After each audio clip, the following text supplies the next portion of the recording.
Welcome, welcome. And had this actually been a physical classroom, an art class as it were, I'd be having to say to you, budge up, make room for some additional students, as this video is being linked onto the main channel as Revelation 20.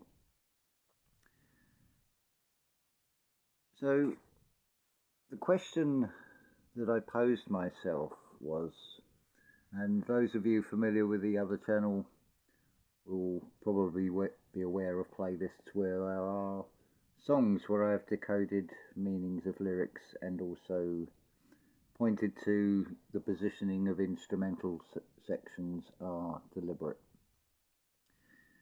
because they have a deeper meaning than just being a song. But can we decode something from pure sound where there are no lyrics? Now, I already know the answer to this, but it's beautiful when such an example has just happened. In this particular case, it was Liszt's Piano Concerto No. 1. But before I even talk about that, I feel I need to show you the perspective I'm coming from, which will then reveal what I'm hearing in this first piano concerto by Franz Liszt. So this symbol was something that was stored in the subconscious and just popped into the mind at the right time. The beauty of the timing. It looks reminiscent of the Google symbol, it looks reminiscent of a rainbow, but what actually is it? It's the layout of an orchestra, and it consists of 5 parts. It's half a circle. So, to start with, you have this blue section. These are the string instruments, the first and second violins, the violas, the cellos, and the double basses. For our purposes, we can count the first and second group, the subdivision, as being one, so you have 4 blue sections. These are your string instruments that are bowed or plucked. Pizzicato is the expression with classical music. Behind those are the woodwind section, so that will be the flutes, the clarinets, the oboes, and the bassoons. That's this yellow section. Again, there are 4 parts to this. Behind that, coloured green, are the brass instruments, the trumpets, the horns, the trombones, and the tuba, or the tubas, I should say. And then behind that, coloured red, is the timpani section, which could be variously the drums, cymbals, triangle, instruments that are struck. So effectively you've got potentially 4 sections within that, and of course this purple section. Now, the reason there are 4 parts to all these colours apart from this section, we have to turn to Rudolf Steiner's explanation of the human body consisting of 4 bodies, but within each of those 4 bodies you feel things that affect the other 3 parts.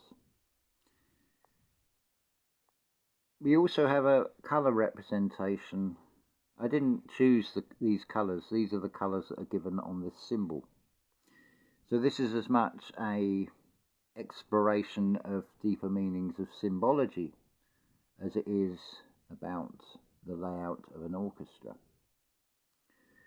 So the blue, which are the string instruments, would represent your nervous system, your veins, your etheric body, to give it a Rudolf Steiner terminology.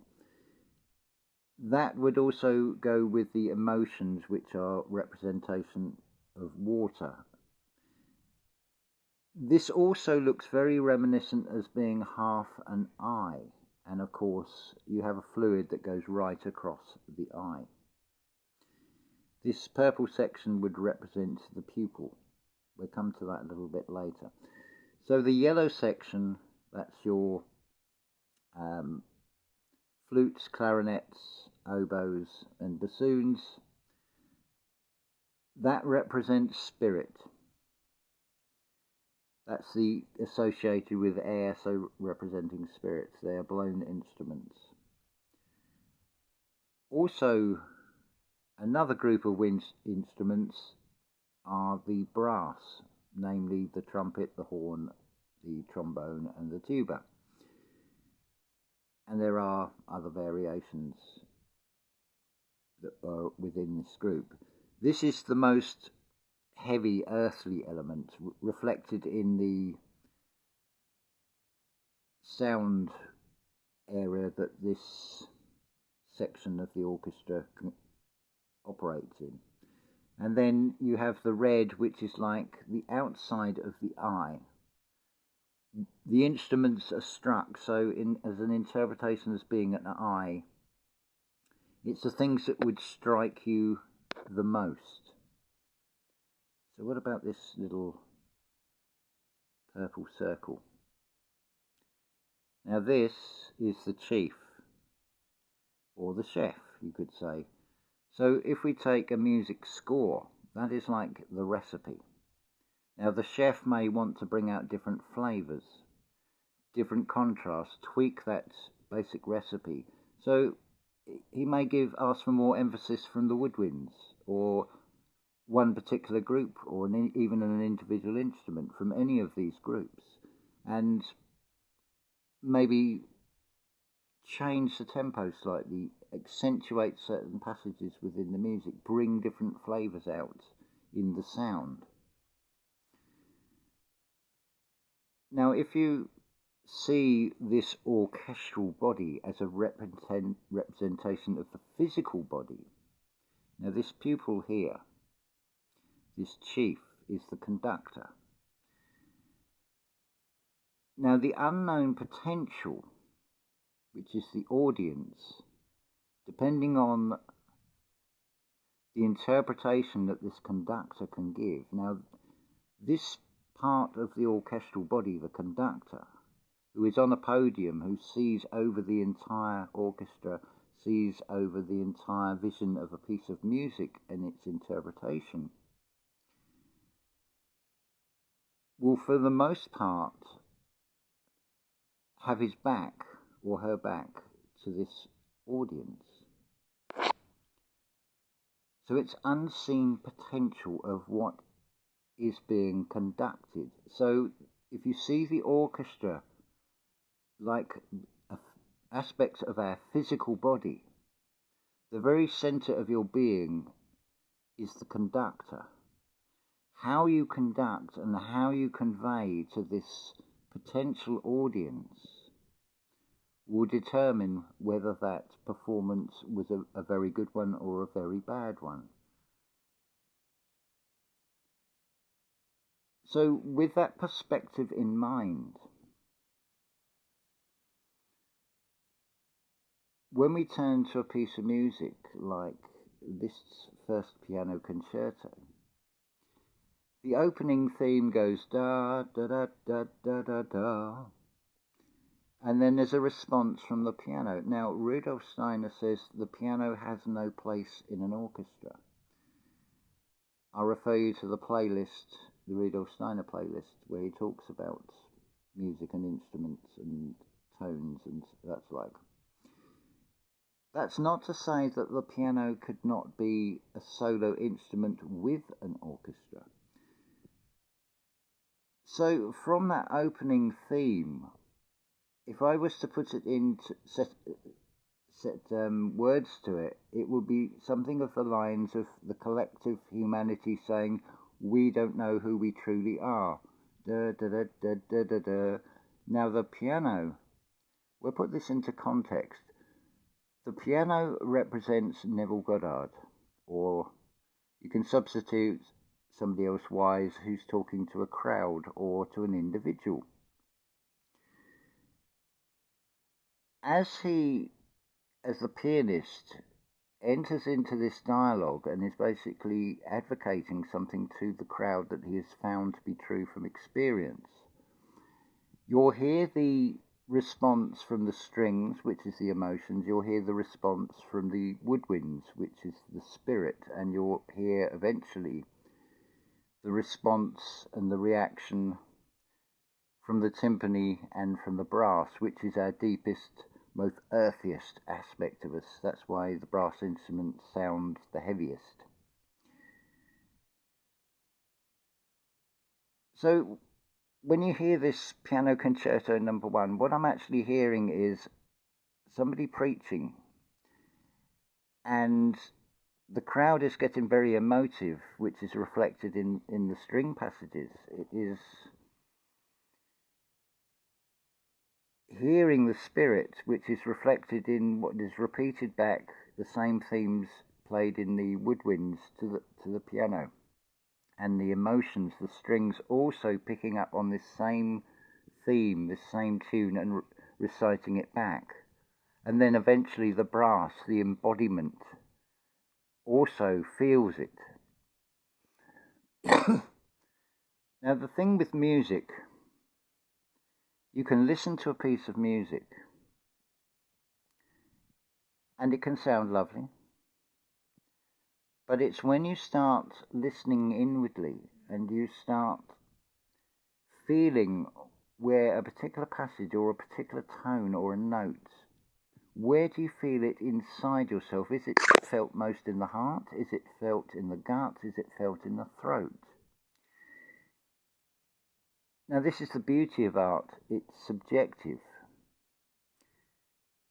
And music, above all, is the one art where you need living beings to play and perform and bring that piece of music to life. Incidentally, art is not absolutely defined. Some say, and if you do a Google search, what is art? Some will say the arts consist of 7, others will say 9, including photography and television. There is an art in everything, but what I would say to that is just look at the film Psycho, and that half-a-minute scene of the lady that's driven off with the money that was supposed to go to the bank, if I remember rightly in the story, and you get that feel, you're in the car with her, you're getting really tired, it's lousy driving conditions, and you can really feel that. So I would say, yes, there is definitely an art in film, and likewise in photography. And it may be that you don't see or feel the same way about this particular piece of music that I'm using as an example, but it doesn't matter. The same blueprint you may be able to apply to a type of music that resonates more with you. There's no right or wrong to this. Art is subjective after all. This is not to say that this was Liszt's intention, that this is what this piece of music is reflecting, but it is how I interpret it. And I felt it was a beautiful thing to share, inasmuch that it may give you an insight or a way of listening to a piece of music in a new way. Music where there are no words, where that music can inspire, it can uplift, it can invoke scenes in the mind, it can tell a story, which individually you will interpret. In the same way where Neville Goddard talks about the birth from above, and he talks about his experience in a very biblical way, which would make sense because it would be shown to him in a way that he would understand, whereas someone who is less familiar with the Bible might not get those same experiences shown in quite that way, but it would be shown to you in a way that makes sense. And as I see this reality, if you look external of yourself at nature, That is a living picture that cannot be framed. It is a canvas on which we can project out and bring into this reality what we wish. And we can also draw on that beautiful commentator called art, especially in music, that different tones, different passages in music can really bring things out. On a related piece of music, another piece by Liszt, based on the Dies Irae, the Day of Judgment, the Day of the Dead, the Totentanz. I'm grateful that we live in an age that is quite analytical and inquisitive, and we're in a time where at one time you would only read about first versions, but we live in such an age that we now can hear those first versions, and there is a first version of the Totentanz, and within that, roughly, actually it's 9 minutes and 11 seconds in on this particular recording, he quotes from the Profundus, an earlier composition of Liszt's. The profound is, and to me the sound that comes out of that and the expression that Liszt is trying to convey encapsulates what is truly profound. This is only purely a personal perspective, but it's one I thought I'd share. So I invite you to listen to that first piano concerto and the Totentanz. I'll put the links to both of those in. And just try coming from this perspective and turning the listening inward. What effect is that piece of music having upon you? Now, I would say don't go in with any expectations, just take some time out, treat it sort of like a meditation and a reveal all in one, because I'm sure some of you will really benefit from this. But this piece of music may not suit you, you may like something else entirely different, but the same, like I say, the same blueprint can be applied. If nothing else, I feel it will enrich your appreciation for the music. But I feel there's far, far deeper levels to it. And even in recordings, such can be captured. Now, whether it was due to the tension, whether it was done from a position of morale boosting or whatever, I'm referring to the 1944 recordings in Germany that were made. If you're familiar with a particular piece of music, say a Beethoven symphony, and then you hear the Wilhelm Furtwängler recordings from about 1944 of those same pieces of music, I feel there's an extra element in that tension that has been captured even in the recording that has not been surpassed. If you can feel that in the music, I feel you're really starting to penetrate the spiritual essence that is within the art that is being expressed to guide humanity. So I hope that has given you a fresh way of looking at things that I hope will benefit you in infinite ways. Love to all.